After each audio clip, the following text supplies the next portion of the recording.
Olá, turma. Nossa aula de hoje será sobre as principais doenças infecciosas que podem atingir profissionais da saúde, tá? Gente, as principais vias de penetração de micro-organismos são as vias aéreas, via cutânea, né, percutânea e mucosa, via ocular e via oral, tá? Via aérea é através do nariz, né, da respiração, ok? Via cutânea, através da pele. Percutânea é quando ocorre, por exemplo, uma perfuração com um pérfuro cortante, como uma agulha, um scalp, um bisturi, tá? Contaminado. E mucosas, que poderia ser um dos exemplos, a mucosa da boca, tá? Nós temos também a via ocular, que é através dos olhos, e a via oral, que é quando você ingere alguma coisa e acaba se contaminando. As principais vias de penetração de micro-organismos através de acidentes em áreas de atendimento à saúde é a via cutânea, tá? A percutânea e através das mucosas, sendo a principal entre as três a via cutânea. E os principais acidentes que ocorrem são com pérfuro cortantes, tá, gente? Então, a conduta após um acidente, né? Eu me contaminei com uma amostra de um paciente, né? Uma amostra de sangue, uma amostra de secreção de um paciente, né? Eu já falei para vocês que esses materiais biológicos, eles podem apresentar micro-organismos e por isso eles trazem riscos. E aí, após eu me contaminar com algum material biológico de paciente, a primeira coisa que eu devo fazer é ter o cuidado com a área exposta, tá? Segunda coisa, identificar o paciente fonte, né? O que seria o paciente fonte? Qual é o paciente de onde foi retirada aquela amostra, tá? Realizar testes de realização rápida, ok? E comunicar à chefia do serviço, tá? Então, a gente vai notificar esse acidente. A gente vai comunicar esse acidente, ok? Pronto. Então, a primeira coisa que nós devemos fazer após sofrer um acidente é ter cuidado com a área exposta. Esse acidente, ele, como eu falei para vocês, né, é mais comum através da pele, que no caso é a cutânea, e percutânea, né, que é através da perfuração da pele. Lembrando que para você se contaminar através da pele, né, cutânea, é necessário que esta pele ela tenha sofrido algum processo inflamatório ou alguma alergia, que tenha alguma área aberta na pele, tá? Que facilite a entrada do micro-organismo. No caso da via percutânea, seria através de algum pérfuro cortante, né? Como, por exemplo, você sofrer uma punção com uma agulha, tá? Contaminada. Então, nesses casos de contaminação cutânea e percutânea, o correto é realizar a lavagem exaustiva do local com água e sabão, tá? Então, lava bastante, joga bastante água corrente, né? Pode passar sabão sem problema algum e pode também ser utilizado antissépticos, como o álcool, tá? E a clorexidina, tá ok, gente? Quando esse acidente ocorrer via mucosa, tipo cair uma gotinha na mucosa do olho, por exemplo, aí nós vamos fazer a lavagem exaustiva também, só que apenas com água, né? No caso do olho, da mucosa do olho, eu posso usar o lava-olhos e solução salina. Então, eu posso usar soro fisiológico, né? Que é a solução salina, para lavar a mucosa, ou eu posso utilizar água mesmo, tá? Fazer uma lavagem exaustiva, né? Jogar bastante água ou bastante soro. O que é contraindicado em casos de acidentes? Injeções locais e utilizar soluções que irritam a pele, como é o caso do hipoclorito, tá? Para evitar que o fluxo sanguíneo aumente naquele local. Após eu realizar os cuidados com a área exposta, que é a primeira coisa que eu vou fazer, a segunda coisa é o acompanhamento pós-exposição. Então, serão realizados exames, certo? tanto do paciente fonte, como eu falei para vocês, eu tenho que ver qual é o paciente fonte daquela amostra. Então, eu vou descobrir qual é aquele paciente e vou realizar, né, eu vou falar com ele para fazer a coleta e a realização de exames dele e a realização de exames meus que me furei, né, do profissional afetado, tá? Então, é feito a coleta de sangue do paciente fonte e do profissional que sofreu o acidente, tá? Vocês vão já entender por que tem que ser feita a coleta dos dois, o mais rápido possível. Então, quando eu fizer essas coletas, eu vou realizar exames rápidos, testes rápidos, para saber se o paciente fonte ou o profissional exposto tem HIV, né, o vírus HIV, o vírus da hepatite B ou o vírus da hepatite C, tá? Eu também posso realizar outras sorologias, outros testes, né, fazer outros exames para doenças que são endêmicas na região, que têm uma alta prevalência na região, como é o caso da sífilis aqui na nossa região, né, que é bastante comum. Então, é importante também a gente realizar o teste para saber se o paciente tem sífilis, né? E se o profissional contaminado também, tá? Então, a partir da coleta e da realização desses exames, é que eu vou saber, eu não, né? O médico, tá? Infectologista, ele vai saber se é necessário realizar uma profilaxia. O que seria a profilaxia? Se é necessário realizar algum tratamento, tá? Utilizar que o profissional exposto, se é necessário que ele utilize algum remédio, algum coquetel, tome alguma vacina para evitar, ou pelo menos reduzir as chances desse profissional afetado contrair a infecção. Então, gente, por que nós fazemos os testes para a AIDS, né? Para, no caso, o HIV, o vírus da hepatite C e o vírus da hepatite B? Porque são as principais doenças que afetam profissionais da saúde quando estes sofrem acidentes, principalmente por perfuro cortantes, tá? Que são os acidentes mais comuns. Então, essas três doenças, né, AIDS, hepatite C e hepatite B, são as que mais afetam, né, que têm uma maior chance de afetar esses profissionais, tá? Então, vamos relembrar um pouquinho sobre essas três doenças: AIDS, hepatite B e hepatite C. Sobre a AIDS, né? A síndrome da imunodeficiência humana é causada pelo vírus HIV, como acredito que vocês já conhecem, certo? Esse vírus, gente, ele ataca células do nosso sistema de defesa, do nosso sistema imunológico, chamadas de linfócitos, tá? Então, o vírus HIV, ele vai atacar os linfócitos, que são células de defesa, e aí nós vamos ter uma diminuição na produção de anticorpos, uma diminuição nas defesas do nosso corpo. Então, a pessoa que adquire HIV, o vírus HIV, né, a maioria delas, né, podem adquirir a imunodeficiência, né? Então, essa imunodeficiência, essa diminuição do seu sistema imunológico, né, o paciente vai ficar muito debilitado por conta dessa diminuição. E aí, o organismo desse paciente vai ficar vulnerável a adquirir outras doenças. Então, a pessoa que tem AIDS, ela não morre de AIDS.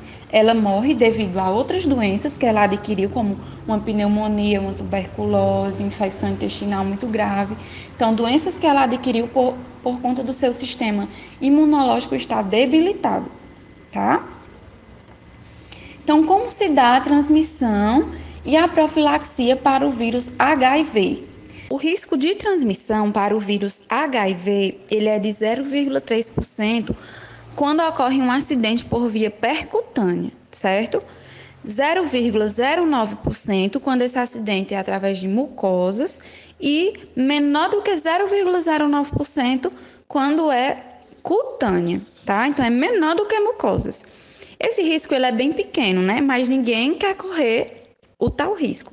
Então, por isso que a gente corre para fazer os testes, né, o mais rápido possível, para que, se for necessário, a gente comece a tomar medicação para diminuir mais ainda esse risco de transmissão. Essa transmissão, ela pode ocorrer através do sangue, do sêmen, de secreções vaginais e de outros líquidos corporais, tá? E o risco de infecção, ele vai depender também de outras coisas, de outras variáveis, como o tipo de material biológico envolvido. Por exemplo, com acidentes com sangue, é maior esse risco. O tipo de exposição, né, se foi cutânea, percutânea, mucosa. O tempo transcorrido entre a exposição e o atendimento, em que o profissional afetado começa a tomar o coquetel, né? E também da condição sorológica para HIV do paciente fonte, né? Se esse paciente ele está em fase de replicação viral, né? Se tem muito vírus na corrente sanguínea desse paciente, ok? Então, como é que funciona essa investigação diagnóstica?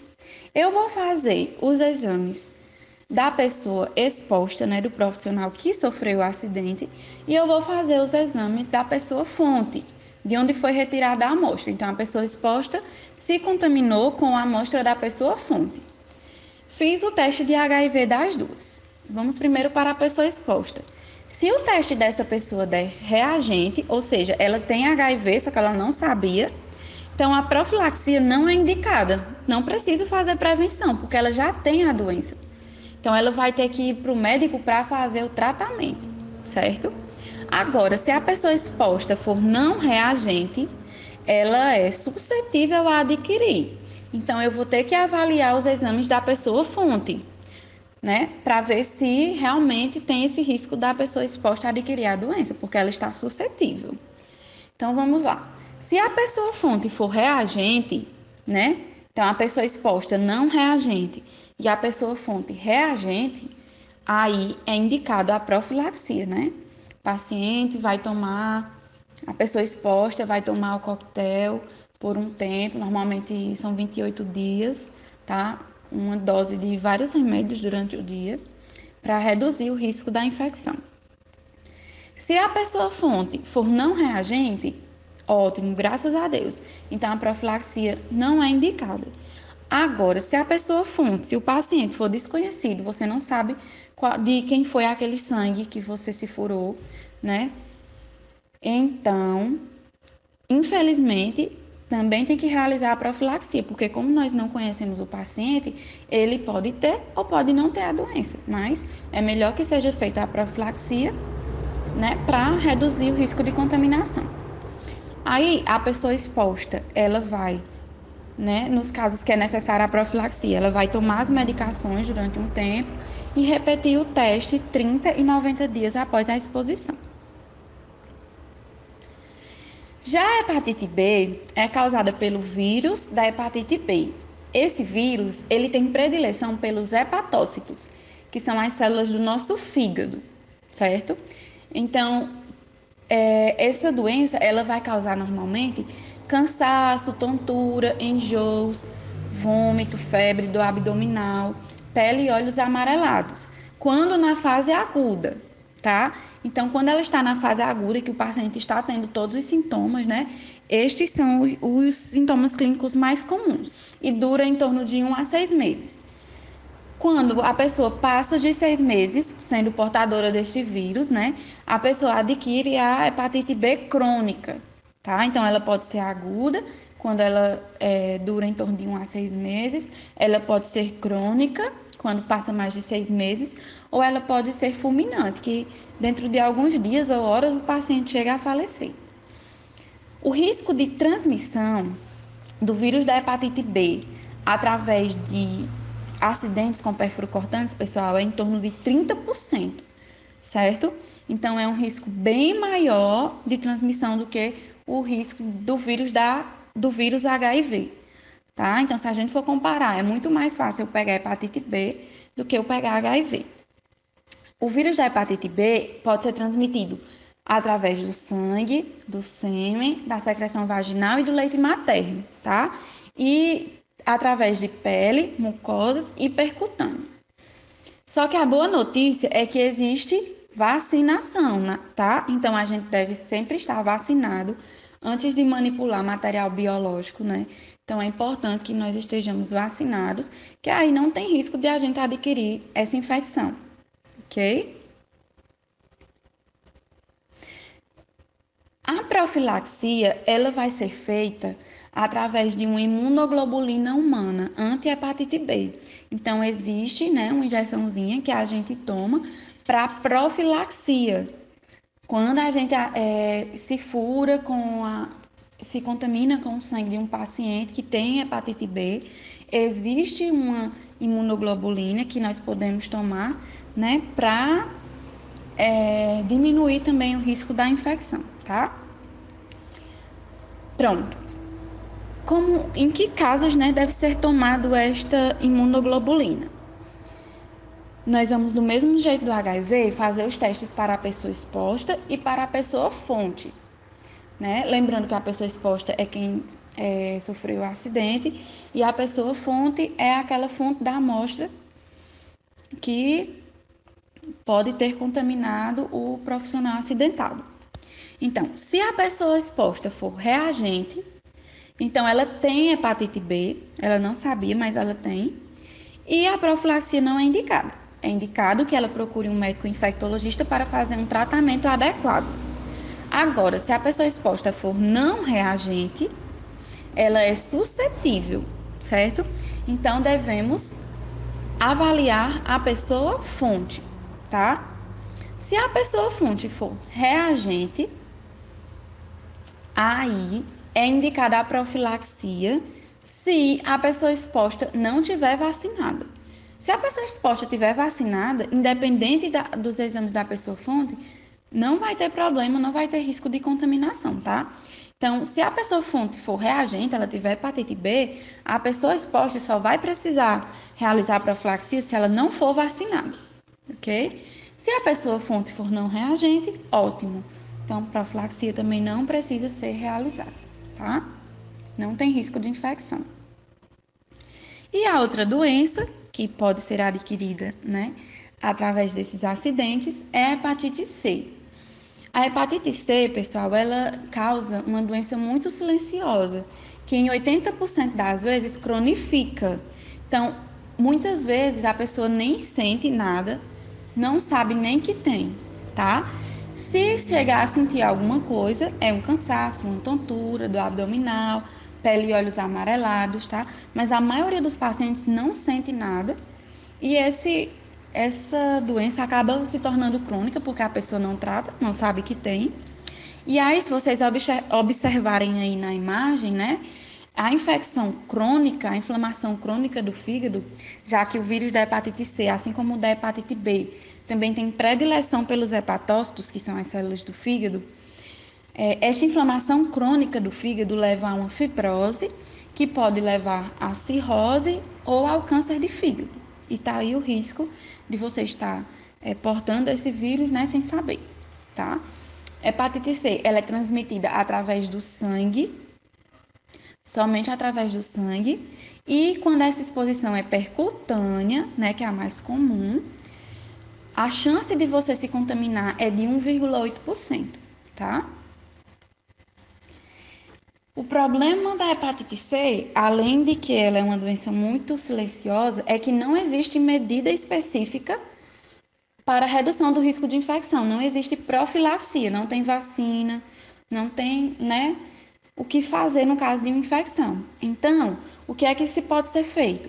Ficar acompanhando a pessoa exposta, caso a pessoa fonte seja portadora do vírus, é necessário que se fique acompanhando a pessoa exposta, né, fazendo testes para hepatite C constantes, para tentar identificar a doença o mais rápido possível, né, se a pessoa exposta a adquirir o vírus, tentar identificar o mais rápido possível e tratar também o mais rápido possível enquanto a infecção ainda está aguda, ok? Bom, pessoal, a sífilis, né, também pode ser transmitida com acidentes em que são envolvidos pérfuro cortantes, tá? Diferentemente das outras 3 doenças que eu falei, a sífilis é causada por uma bactéria, que é o Treponema pálido, tá? Essa bactéria, ela vai causar uma pequena ferida ou mancha aonde ela adentrou pelo corpo do paciente, Normalmente ela é transmitida através da relação sexual. Então, normalmente essa ferida, né, essa manchinha, ela vai se dar num órgão genital, certo? Mas como não coça, não dói, então muitas vezes passa despercebido. A pessoa não nem sabe que teve ou que tem, tá? Então, temos que ter bastante cuidado com essa doença. E aí, a gente chama de sífilis primária, né? Essa primeira fase da doença, que aparece esta feridinha, essa manchinha na genitália. E aí, depois ela vai desaparecer e a pessoa fica tranquila achando que não tem nada, que não foi nada. Aí a doença pode voltar na fase secundária, onde essas feridas e manchas, elas aparecem no corpo todo, como se fosse uma catapora, acompanhado de febre, de sintomas parecidos com virose. E aí, normalmente nessa fase, o paciente já tem uma percepção maior da doença e faz o teste, né, para saber se realmente tem a sífilis, tá? Se não tratada na fase secundária, pode o paciente ficar bom, né, mesmo sem ser tratado dessa fase secundária, mas ainda tem a bactéria no corpo. E aí ela pode voltar para uma fase terciária, que é uma fase bem mais grave que pode atingir até mesmo o sistema nervoso, tá? Causando consequências muito piores. Mas essa doença ela tem tratamento, né? Já que é uma bactéria que causa, nós temos o tratamento com antibióticos. Então, facilmente é tratado através da penicilina, tá? E aí, conhecida como bezetacil, né? E aí, o paciente faz o tratamento, o acompanhamento com exames para ver se livrou da bactéria e está tudo certo. Então, gente, a sífilis é uma das doenças que a gente realmente também tem que fazer o teste, né, para saber se o paciente fonte tem, porque se ele tiver, é importante que a gente faça o teste no paciente exposto algumas vezes, né, durante algum tempo, para ver se ele adquiriu a infecção, tá? Para fazer o tratamento o mais rápido possível. Pronto. Após eu realizar esses testes, correr para o médico, né, no caso do paciente fonte ser positivo para alguma das doenças. Então, se necessário, correr para o centro de infectologia até 72 horas. Então, não adianta, após 72 horas, você ir para o médico para tentar fazer uma prevenção, uma profilaxia, tá? Tem que ser antes das 72 horas, para que realmente tenha uma redução da chance de infecção. Após eu realizar tudo isso, os cuidados com a área exposta, os testes, eu devo fazer a notificação. Eu devo preencher uma ficha de investigação de acidentes de trabalho com exposição a material biológico. Essa ficha ela é para ter em todo o laboratório, em todo o ambiente de assistência à saúde. Então, eu vou preencher essa ficha. O que é que vai ter nessa ficha? Vai perguntar seu nome, sua idade, quanto tempo de trabalho, como foi o acidente, em que área do corpo, todas as coisas relacionadas ao acidente. Então, eu vou preencher essa ficha, vou encaminhar para a CIPA, que é a Comissão Interna de Prevenção de Acidentes, para o pessoal da Segurança do Trabalho, certo? E eles vão notificar, tá? Gente, para que a gente evite adquirir algumas infecções, como é o caso da hepatite B, nós temos que estar vacinados, né? Como eu falei para vocês. Aí, só para relembrar aqui, para quem ainda não fez a vacinação, nós temos duas vacinas que são obrigatórias para quem trabalha em áreas de saúde, que é a hepatite B e a ADT, que é a difteria e tétano, além das vacinas de campanha, como por exemplo a vacina da gripe, né, H1N1, tá? Então, a vacina da hepatite B, ela pode ser tomada em qualquer momento da vida adulta. Normalmente a gente toma quando nasce, tá? Então, provavelmente todo mundo já tomou, mas você tem que ter aquele cartãozinho de vacinação comprovando que você tomou as 3 doses para que você possa trabalhar em ambientes de assistência à saúde, certo? E se você não tiver o cartãozinho, você vai ter que tomar tudo de novo. Pode ser em qualquer momento da vida, em esquema de 3 doses. Normalmente são aí entre 1 a 2 meses entre cada dose, certo? Então você vai tomar tudo de novo para você ter em mãos um cartão de vacina mostrando que você está vacinado. E nós temos também a obrigatoriedade de tomar a ADT, né, que é a difteria e tétano, certo? Quando criança, a gente toma uma dose com 2 meses, 4 meses e 6 meses de vida, seguido de um reforço aos 15 meses de vida e outro reforço entre 4 e 6 anos de idade. Ou seja, a gente toma 5 injeções, né? Mas se você não tomou, se você perdeu seu cartão de vacinação, você pode tomar na idade adulta, certo? Então, são 3 doses também, assim como a hepatite B, com um intervalo em torno de 2 meses entre uma e outra, tá? Lembrando que para a hepatite B não precisa de reforço. Se você já tem as 3 doses, ótimo. Para a difteria e tétano, que é a ADT, é necessário que se faça um reforço a cada 10 anos. Então, a cada 10 anos você tem que tomar uma vacina, apenas uma, para reforçar, certo? Para finalizar a aula, eu quero relembrar com vocês as recomendações para a prevenção de acidentes, que eu acredito que vocês já até sabem, mas nunca é demais, né, relembrar. Sempre utilizar os EPIs, tá? Ter cuidado com lesões na pele. Tipo, você tem um pequeno corte, colocar um band-aid, colocar um curativo, né, para evitar se contaminar naquele local. Descartar material pontiagudo e pérfuro cortante em local adequado, que normalmente é no Descartex ou no Descapac, né? Essa caixinha amarelinha que vocês estão vendo aí na imagem.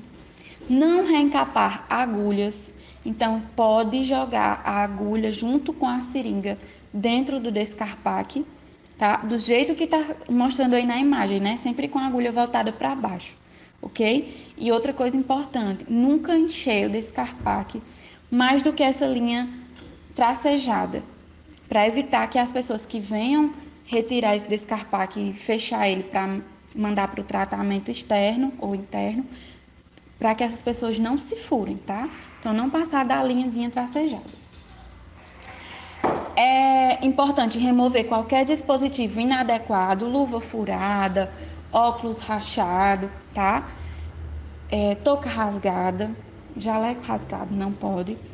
O descarte de material proveniente de pacientes que não seja perfuro cortante, naquele lixo rotulado como perigoso, né? Que no caso é o saco leitoso, que tem um símbolo de substância infectante. Isso porque todos os pacientes estão contaminados. Então, a gente tem que ter cuidado em toda amostra que a gente for manipular, tá? A gente já imagina que o paciente tem alguma coisa para a gente ter um cuidado maior. Aqui, gente, é uma curva de segurança, né? Que ela demonstra que no começo da nossa experiência, do nosso trabalho, da nossa vida profissional, a falta de experiência faz com que a quantidade de acidentes, a curva de acidentes seja um pouquinho elevada. Com o passar do tempo, né, dos anos, nós vamos adquirindo mais experiência e vamos chegando em um equilíbrio.